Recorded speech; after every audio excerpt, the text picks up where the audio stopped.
when you think about what your brand means, if you can move beyond the functional and into the psychological, that is the key to engagement. There are a lot of paths to take, but that's your end goal, is to make a brand resonate with what a consumer is looking for.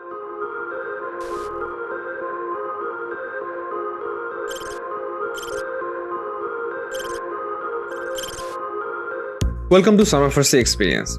In this show, we'll be covering everything a new entrepreneur needs to know to set up their business, and how you can grow and scale your business in the shortest possible time. If you have a question in mind, go to salmanfarsi.co/ask and submit your question. We might answer it in the next episode. Let's begin our today's episode.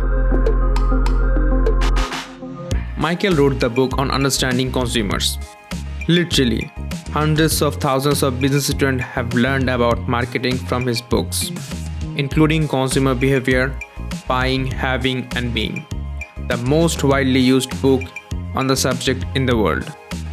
As a professor of marketing at St. Joseph University in Philadelphia and an industry consultant, Michael combines cutting-edge academic theory with actionable real-world strategies. His latest book is The New Chameleons: How to Connect with Consumers Who Defy Categorization. Do check out this book. Today we're going to talk about consumer behavior. Let's start. Today our guest is Michael Solomon. So how are you doing today? I'm doing just great, thank you. Thanks for having me on. It's my pleasure. So, before we start, tell us a bit about yourself, about your journey. How did you get to where you are today? Well, I'm a professor of marketing at St. Joseph's University in Philadelphia in the U.S., and I've been a consumer researcher for many, many years, both as an academic and also as an industry consultant. And I've had the opportunity to work with a lot of great companies over the years, trying to help them to become more customer-centric, and that's been a lot of fun. And also enjoy writing books about consumer behavior, and we can maybe talk about some of those. But I'm what I study is why we buy, and what we call the deep meanings of brands. What the things that we buy really mean to us, and how we can engage our customers with those things. So how can we engage our engagement with our customers? Well, I'm not sure that we have enough time for me to fully answer that question, but it a lot depends on what you're selling, what the existing connections are. But the important thing to keep in mind is, regardless of what business that you're in, always remember that you're selling the benefits of your product or service, not the attributes. So a lot of companies make the mistake of trying to convince people they should buy their brand because it's got some shiny new object on it or something. But what people are really buying are the benefits. They're the subjective or the psychological benefits. And so if you can align your offering with those benefits that people are looking for, often as a way to express part of who they are, or maybe who they would like other people to think they are, that's certainly one of the keys to engagement. Absolutely. How can we position ourselves? How can we position ourselves as the top of brand in consumer's mind? Well, again, that a lot depends on the brand and what the consumer is looking for. But the thing to remember is that what people are buying very often is not the product itself. They're buying a story. And if you look in just about any category, certainly any customer-facing category, you'll usually see that the brands that are topmost in people's minds are brands that have successfully told a story about themselves and they've created a story that people want to be part of. So the way you distinguish yourself from the rest of the pack, typically consumers don't really see that many differences among options in a category, much to the frustration of the people who sell those products. But again, what they're looking for is the ability to plug into that story. So I think that's the way you separate yourself. By telling your story. So is there any other ways? Obviously, our product is really important.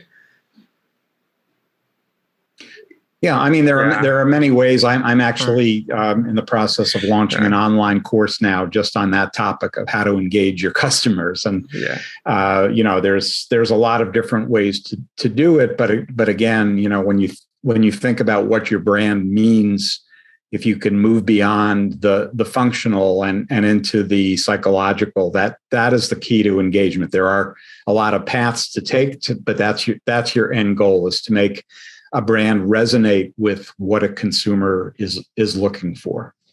And that often takes some research, some customer insights work to really get to the bottom of what your brand means to people.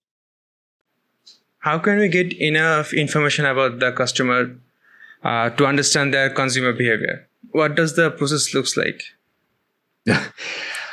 Well, you're talking about a whole field of customer insights. There's a lot of different techniques out there, but basically they range from what we would call the qualitative, which is doing a deep dive and really more interpreting the situation, talking to people, interviewing them, doing focus groups. And then at the other extreme, we have the more quantitative approaches like surveys, for example, that help us to generalize what we found to larger numbers of consumers. So, to answer your question completely would require taking a course on marketing research. But generally speaking, I guess the best advice I would give is don't just rely on one way to do it. Don't be what I call a hammer in search of a nail, which means that you learn some research technique and apply it to everything. Depends a lot on the situation and on the customers, what sorts of methodologies that you want to use. Yeah. What effect does the pandemic made in terms of consumer behavior? Well, I guess we're hopefully almost at the end of it. People are talking about the new normal. What's interesting about the pandemic is that it on its own really did not create that many changes in the way we behave. What it did was to accelerate changes that were already happening before COVID hit a couple of years ago. So to give you an example, a very obvious example, more and more people are shopping online, buying groceries and other products online because obviously in-store shopping was a problem during the pandemic. But again, that's something that was happening anyway. We were seeing a movement toward more online engagement. Obviously, what the pandemic did was to kind of pour fuel on the fire. And so we can look at a lot of different consumer trends, a focus on sustainability and the environment, a focus on automation in stores and online. Some of these very big, important issues did not originate in 2019, but they definitely, as I say, pour fuel on the fire as people try to figure out how to, maintain their existence while they're in lockdown. So I think we'll continue to see a lot of that. We're by no means done with this. And, the reverberations are going to be felt, I think, for many years afterwards.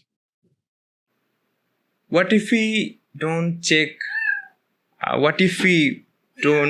consumer behavior regularly? What this will affect our business? That's a big mistake because especially in today's world, things change so rapidly.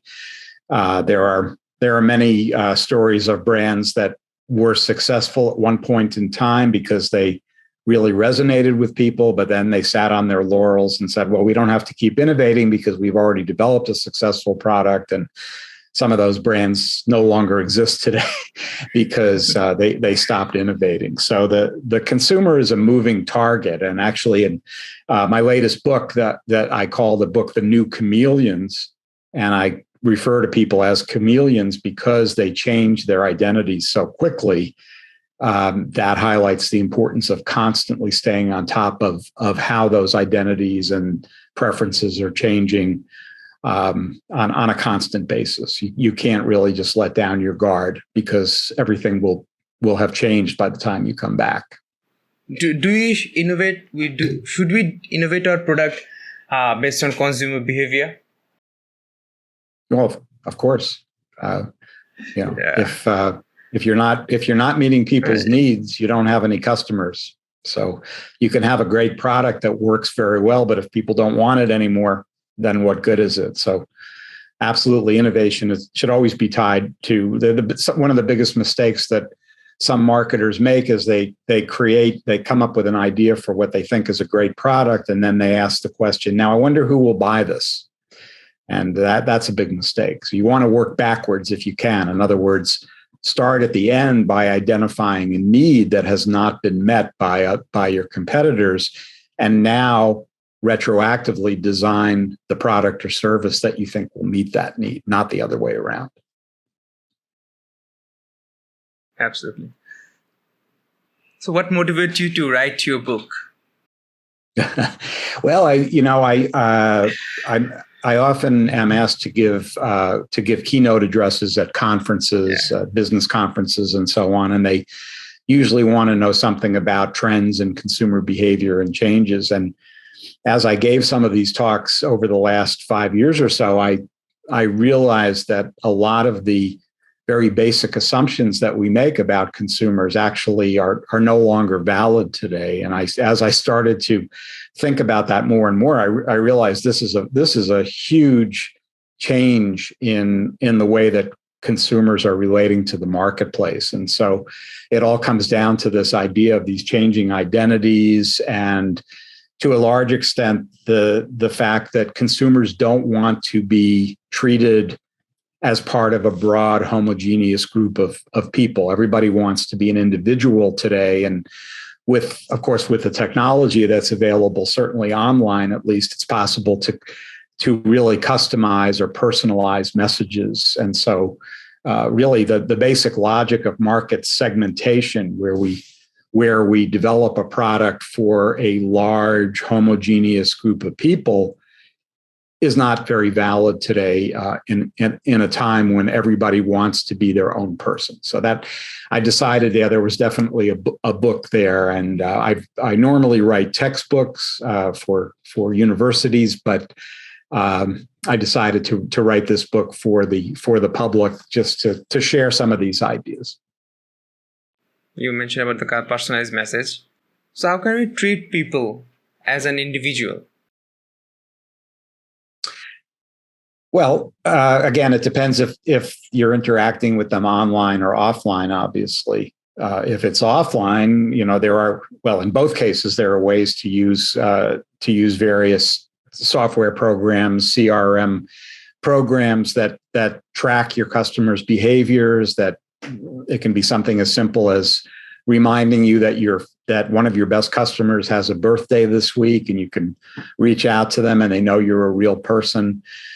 Certainly in the online world, again, all of the behavioral tracking that goes on allows the media platforms to serve up messages that can be very individualized, because they can be based on your past behavior. And we know that the best predictor of future behavior is past behavior. So by tracking where your customers are, what they're doing, how they're shopping, hopefully you're able to create an experience that really works for them.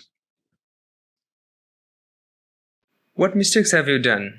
What are some major mistakes have you done in your career? What mistakes? What are the major mistakes have you done in your career? Oh, that I've made? Yeah. I haven't made any mistake. Mistakes that I've made, that's an interesting question. I think probably Well,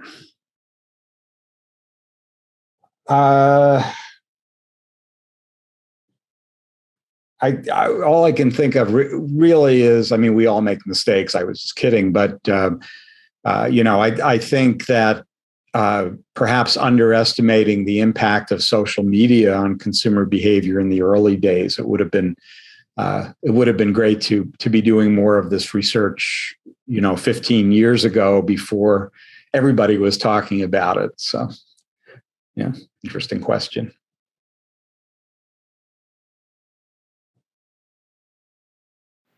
I was a kid back then. So what would be your advice for the people who have just started their business? Well, I guess the best advice I can give is to don't make assumptions about your customers. Really try to understand who your initial customers are. If possible, interact with them directly. And where you can, enlist your customers as your salespeople. So your most enthusiastic customers have tremendous amount of value that a lot of companies leave on the table. So keep in mind that it's much more expensive to attract a new customer than it is to keep an old one. And so a common mistake that businesses make is that they're always going after that next customer, and then they're ignoring the ones they've already attracted, when in fact they could be much more valuable to you in the long term. Retention is the most important thing, I believe, in branding. I'm sorry, say again? I said customer retention is important. Absolutely. Any last word for our listeners?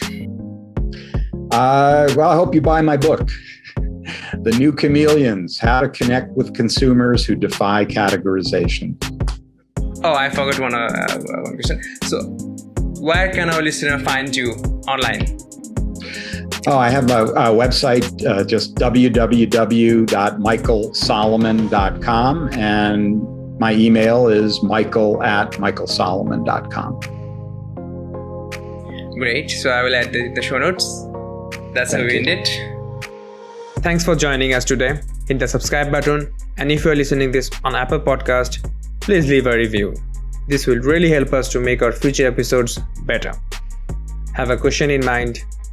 Go to sonofercy.co/ask and submit your question.